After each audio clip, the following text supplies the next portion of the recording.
For years I have battled with severe depression and deep feelings of low self-worth.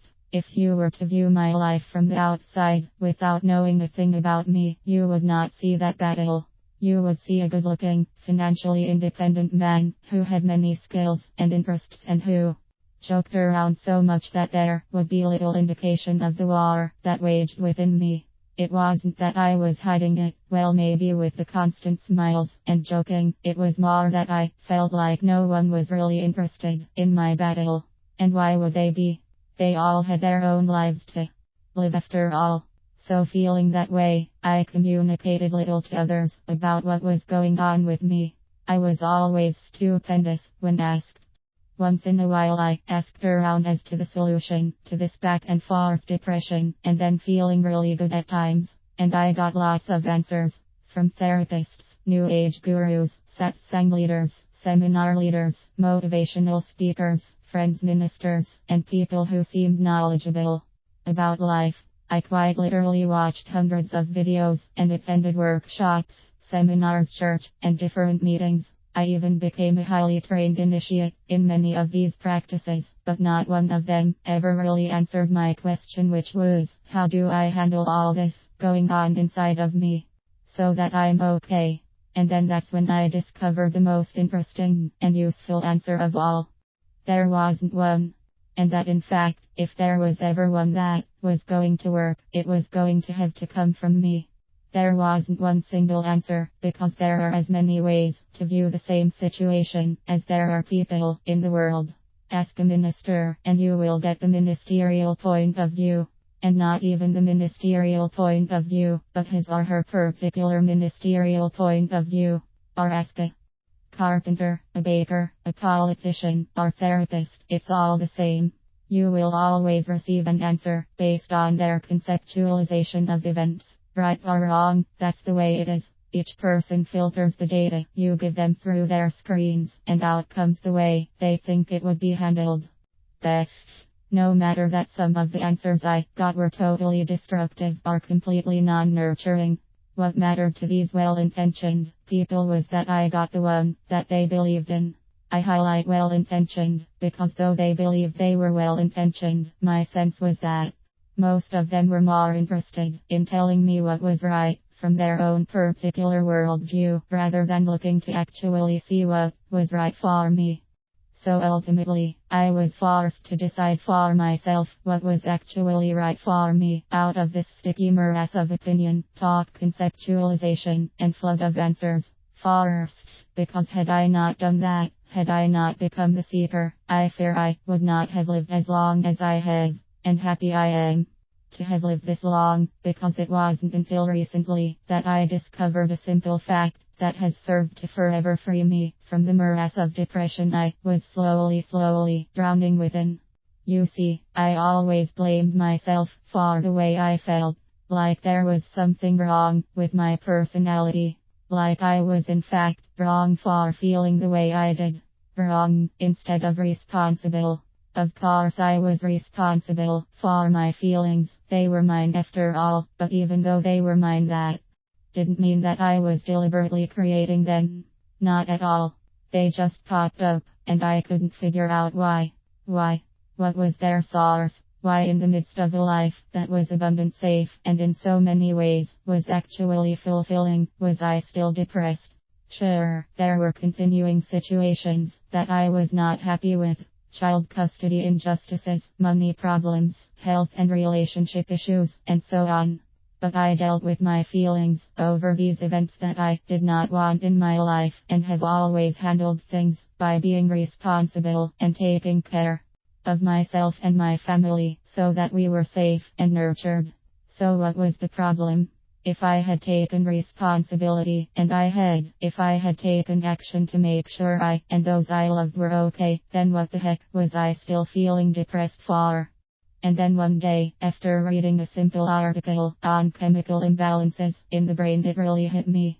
After all these years of feeling like crap, of blaming myself for the way I felt, for making myself wrong, for not getting off my ass and doing whatever it took when I was in fact working my ass off to create in myself a better attitude, a better life again. What the heck was going on? It was an article about the surgery I had had, a complete colectomy. Apparently the electrolyte imbalances and the gut fauna imbalances caused by the surgery can create glitches in brain chemistry in such a way as to produce, you got it, depression. Finally I had found a cause that pointed to something other than me being defective in some way, or wrong, or just not taking responsibility for what was going on with me. To say that I wasn't taking responsibility for my depression was like telling someone who has had 10 beers in a row and is stumbling around, buddy, just be responsible for that you are feeling drunk, and then whammo, you will walk straight and not get hit by that car. In short, I call bullshit. There are just some very real physical reasons, at times for the way we feel, far and away beyond the actual circumstances in our lives that, as shitty as they can be, are not the only reasons we feel so bad. All of a sudden this huge weight was taken off my shoulders, and I felt in an instant freer and more healthy than I have ever felt before in my entire life. Yes, of course I would still work on my attitude, because attitude is everything. Of course I would still strive to be a better person, a more loving dad, a better friend, because that is just who I am. Always looking for ways to be more loving in the world. But now I wasn't the cause of all my feelings, the bad guy who just couldn't get it together inside of himself. Instead I was human. A physical human who had finally found a physical reason for the way I felt at times, and in doing so, could manage my depression in a much more effective and powerful way than ever before. All of a sudden I was personally alright, not at fault, free from guilt, and entirely forgiving of myself for all those years I suffered in pain over my failure to cure myself, despite the horrendous amount of training and work I put myself through in order to get better. Thing was, I was better. But now something was different in my approach. No, every day I lived I strove to be better, not to get better, as if there was something wrong with me, but rather to gauge my betterness on the actions I took, rather than the internal struggle I had been going through. All of a sudden I was free from guilt, free from all the ridiculous advice I got on how to correct myself, free from the huge burden of wondering what was wrong with me, that none of their advice, systems, and dry dead conceptual world views about my life never really worked. They never worked, not because they were wrong. In their view they were all correct, and they were right. Their worldviews never worked for me, because not one other person except me holds the key to my own right, for me solutions for my life. If you battle with depression, and you are surrounded by a life situation that sucks, I can empathize with you. It isn't easy, and it certainly isn't made any easier to be immersed within a stressful situation, feeling bad about it, and then expect yourself to pick your butt up by the bootstraps and simply magically feel better. It can happen, I suppose, but I've never seen it. What I would invite you to do first of all is to look for all the physical triggers, allergies, diet, rest, exercise, and so on, right from the beginning, before you go off feeling guilty for being broken and depressed.